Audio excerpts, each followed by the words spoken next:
Brilliant. Okay, so I'm going to try and do a 3-hour talk in about 20 minutes, give or take. Just a quick content advisory. So the stuff I'm going to talk about, as has been alluded to, there's some situation-appropriate swearing and some complicated themes, but I do think there's value in talking about them, so just be advised I won't be offended if anyone leaves. No one has in the past so far.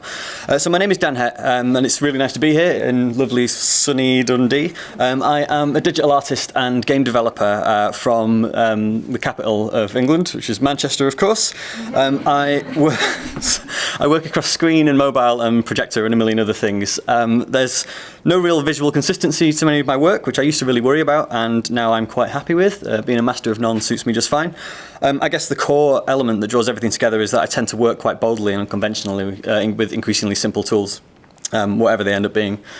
So in terms of games, I've worked on everything from dozens of tiny game jam entries that never saw the light of day, right up to interactive games for millions of very, very small humans at CBeebies. I've got 2 kids myself. They're convinced that I made some of this stuff just for them, which is lovely. I have to tell them. Won a BAFTA, didn't let it go to my head. I effectively walked away from my perfect job and went freelance. So much to the horror of everyone that knows me. So apparently I'm really into crippling uncertainty and not into money. But I'm much happier now, so it's fine. So I now make stuff like this, which is like the Great Energy Escape, which was an interactive escape room that dealt with climate change. So I got to write the script and a load of C++ on it, so it was kind of like, worked to all my sort of skills. And I also got to be a character in the thing as well, so I spent a few days in a basement running this game, dressed in a lab coat, being in character as a frazzled 70s scientist, which is brilliant, definitely much more fun than a full-time job. I also do a lot of installation work, so this was Everything Every Time by Naho Matsuda, so I built a engine that takes in hundreds of data sets and writes poetry. This was in South by Southwest. I also got my installation art wings, I guess, which is when a member of the public pees on your artwork. So passed the test, that was great. I also occasionally do really weird music videos. Please don't tweet this. Do you remember Daphne and Celeste? They're back and they're cool. They re-recorded their new single in Japanese and asked me to do a video for it. So I made a PS2 Dance Dance Revolution game out of them. It's just a long story. I know this song in Japanese now, it's horrible. More recently, I went out to Lahore in Pakistan. I did a residency out there with the British Council where I taught myself the basics of Islamic geometry, turned it into software. I like to live dangerously, so here's me fixing a bug on the side of a building in the middle of Pakistan. Oh, it's not running very well. Oh man, I'm going to try again. It's really slow. Okay, moving on. Anyway, so the reason I showed you a lot of that stuff is that I guess it underpins the next part, which is where I talk about sometimes your trajectory as a person and as a creative practitioner can be changed in an instant, and you end up working on things and making things that you don't expect to ever make. And that's what happened to me. And it began here with a tweet that I wrote before going to sleep on the 22nd of May 2017, which is almost exactly 2 years ago, where I'd noticed a lot of people tweeting about something that was going on in Manchester. I'd been in Manchester when the riots had happened a few years ago. And I knew kind of the misinformation and stuff was quite dangerous. Wrote this, went to sleep, wasn't bothered. Woke up the next morning and the rumours had been true. There'd been a major terrorist attack in Manchester. And like everyone in the city, I had the news on. I was glued to my television screen. I just couldn't understand what was going on. And then what I didn't expect was that I would then check my phone. And it had been on silent overnight. And when I turned it on, I had hundreds and hundreds and hundreds of messages from every possible person and hundreds of numbers that I didn't recognise, all asking one thing, which was simply, have you seen your brother? Now, I didn't know he'd been at the concert, so the attack happened at Manchester Arena. I didn't know he'd been at a concert. I also didn't know who Ariana Grande was, so I had there was no way I would ever know any of this whatsoever, so it was quite a confusing thing for me to wake up to. I then took to Twitter, as ever, to write this level of tweet, really. And the next few days were, without a doubt, the most intense and difficult that I'll ever experience, for obvious reasons. And sadly, the next tweet that I wrote a couple of days later was this one. Now, it was a very public thing to go through, just by nature of what happened. It was an extraordinarily high-profile thing, and I do hold the dubious honour of making a joke so awful that Marina Hyde wrote a Guardian article about it. So humour, like black sort of humour, pervaded a lot of this from the start, which kind of reflected kind of what we were like as people, awful people. I mean, even the funeral itself, it took weeks for the funeral to happen, and then that was in the public gaze as well. So it was a very, very public thing to go through. But I also started to use my platform to sort of put a line in the sand against some of the people that have been they jumped on what had happened in Manchester to kind of further an agenda, and it felt very, very wrong, particularly as the child of immigrants. The idea that a racist group would start to instantly justify what had happened to push their agenda, it felt instantly wrong. And then a year later, still doing it. Like there's lots and lots of pictures of me looking very serious in the newspaper, which I'm kind of weird. It's kind of weird. This culminated in by far the most terrifying public speaking experience of my life. So 2,500 people at Manchester, and my slides didn't work that day. It was intense. I've shown you that because that was my response as a person, and there's a difference between how you respond as a person and how you respond to something as a creative. And invariably, my work changed. And the question I'm always asked is, well, isn't it weird that your work as a games developer changed? And to that I say, well, if I was a poet or a painter, it would be fully understandable that the tone of my work would then change. It just happens that I'm not. I make video games. And so initially I just began to write, and I wrote and I wrote. I've always written. I've always journaled, even when nothing particularly interesting was happening to me and I was just an angsty teenager writing on LiveJournal. Did anybody have a LiveJournal? Yeah. I mean, initially it was because I was just terrified of losing any detail. There's so much happened over those few days that I could barely hold it in my head, and I just wrote and wrote and wrote.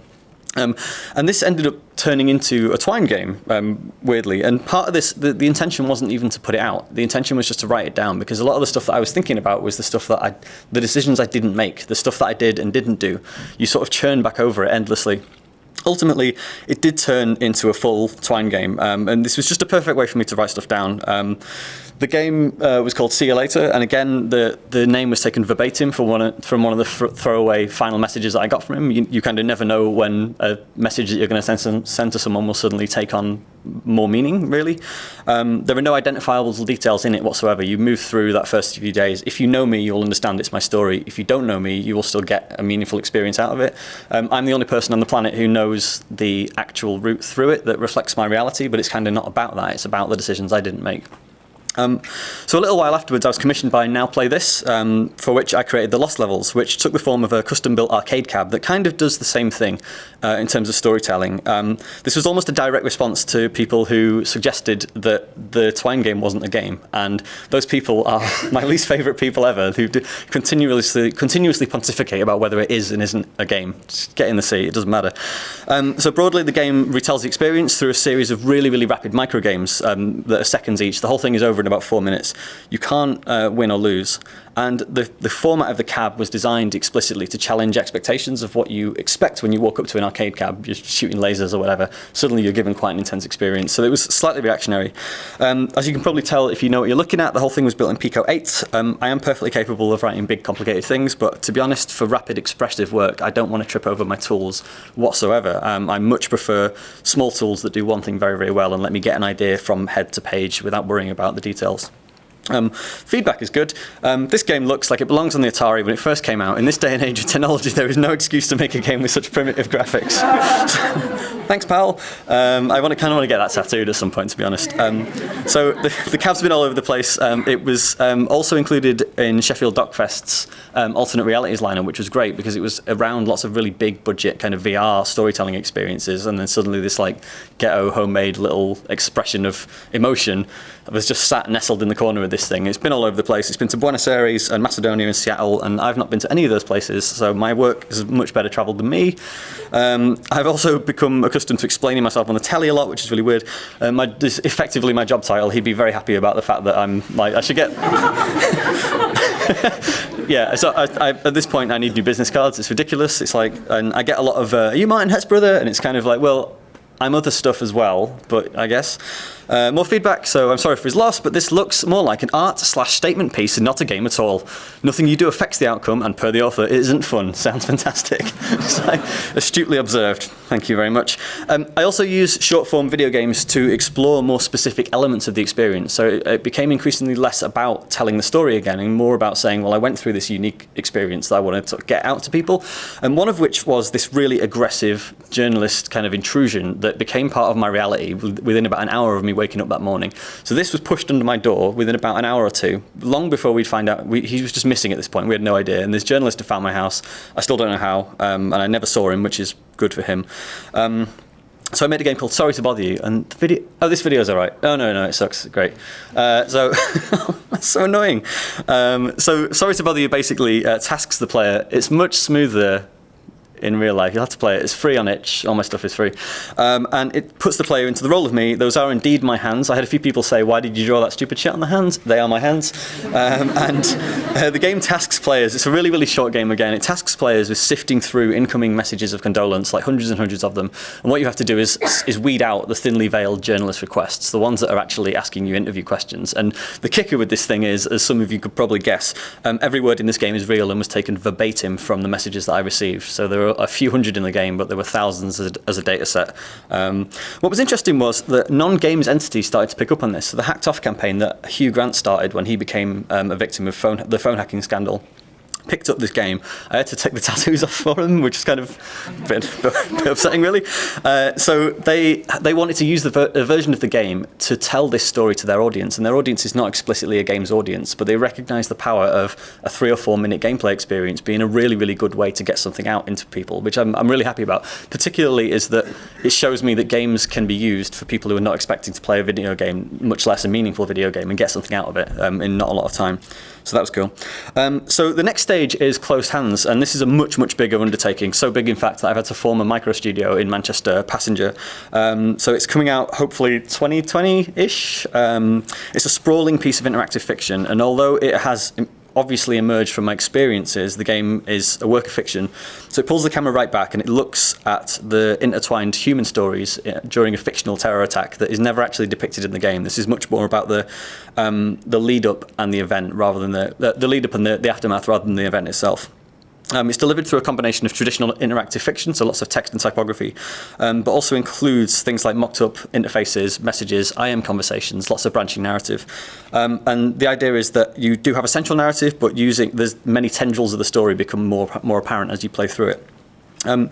Each character's interface is wildly different, so the idea that even the text in the game, the typography will be different depending on who you're playing as. You'll go through the story as one character, and in the end you loop back and then replay the story through the eyes of somebody else. Sometimes the character it may be someone you've seen already and you then play as them, and some of them are just incidental kind of tiny viewpoints just for a few moments. Importantly, it's really critical that the game doesn't depict the attack. It's much more concerned with the causes and effects of radicalization, extremism, reactionary politics, that kind of thing. So it's big, heavy stuff. The perspectives on this event are as obvious as a photographer being sent to the unfolding scene, as well as the game depicting the radicalized young man himself. So there are mirrors, to my experience. There's an intelligence operative who has an eye on him for years before the event. You sort of go through that story as well. There are also counter-radicalized protesters, the police, everything in between. And every perspective is needed to tell a complete story. Every character's pathway intertwines completely, so you will see other characters kind of crossing again and again. The game is unflinching and it is uncompromising, and its intent is to examine this stuff head on, right? And it has been hard to write so far, and I'm sure it will be hard to play, but I think it's important. Incidentally, I've got no idea how I'm going to fund this thing, so if the Arts Council don't buy it, if there's any rich benefactors or publishers in the room who want to roll the dice on a critically important but probably wildly unsellable video game, see me after. Closed Hands directly holds up a mirror to the UK of right now and unflinchingly looks at prejudice, racism, fractured communities, and ultimately radicalisation, extremism, and its effects on us all. At the same time, my real-life politics as a person, as I've shown, are clearly anti-racist, clearly anti-fascist, and pro-immigration, bleeding-heart lefty politics, right? And this game also deals with things like right-wing extremism. In fact, one of the key characters in the game is somebody who is increasingly counter-radicalised in response to the attack, as I deal with in real life. Therefore, the inevitable question that I always receive is, won't you end up just imprinting your politics onto this video game? And my answer is, absolutely, without question. And that's the rub, isn't it? Because we continue to see games creators come under fire from the usual suspects for daring to use our sort of oh-so-sacred medium to explore subjects that are deemed too politicised. There's no virtue signalling, and I use that in very obvious air quotes, allowed in games while we're busy blowing up people in Call of Duty. I'm not having it. I've been through quite a lot, and I'm not scared of anything anymore. And if the last 2 years have shown me anything, it's that if someone tells you you are virtue signalling, chances are you're doing something probably decent, I think. And we do it in print. It's fine. Our politics pervades the films and the documentaries we watch. It certainly has been doing it through music since the dawn of time. But games, there's a kickback from games that I just cannot comprehend. And this is another comment on one of my games. I think this is either Reddit or Hacker News, whatever. So games are pure escapism and shouldn't be expected to address real life issues in any constructive way. And it is ultimately that kind of person is the Antichrist for me, and that is the person that I want to really annoy, because it's just not correct. I'm just not having it. And because meanwhile, the media that we consume, it completely pervades our collective experience, and it goes as far as framing our actions in real life. Like, from a cultural perspective, it's something I find completely amazing. The idea that themes and responses depicted in something like The Handmaid's Tale are strong enough within our sort of shared experience that they literally appear in real-world protests on the same themes is just incredible. Like in Alabama right now, where a room full of old white men have just passed some of the most regressive abortion laws ever seen in America, this is literally what the protests look like in response, and it is absolutely astounding to me. It's fictional symbolism just completely manifest. Stories affect our reality and share knowledge and perspective and completely underpin our protest and our action and our change. And there's so much power in storytelling when the story is directly holding up a mirror to our reality, or in this case, our easily possible future.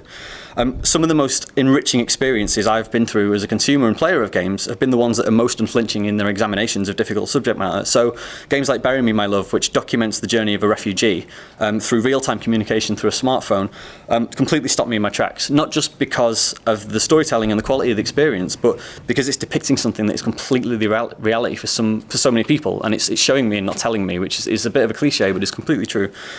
Similarly, A Mortician's Tale, which is just astounding, examines death in a way that I'd never seen in a game before.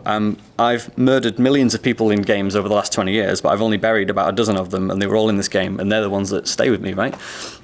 Now, games like Not Tonight are more political and current in the UK, and looking at Brexit, they look at Brexit through the lens of a Papers, Please style game, quite humorously written. It's a great piece of work. And with this subject and tone, out come the usual suspects. Political propaganda masquerading as a game. Not even a good one as that. Please note, 18.7 hours on record. It's just ridiculous. Warning, this game is propaganda. Once more, warning. And finally, undigestible, putrid SJW left-wing vomit. It's not fun and it's not interesting. Thumbs down. I might actually form a punk band called Putrid Left-Wing Vomit, just in response to this. Is great.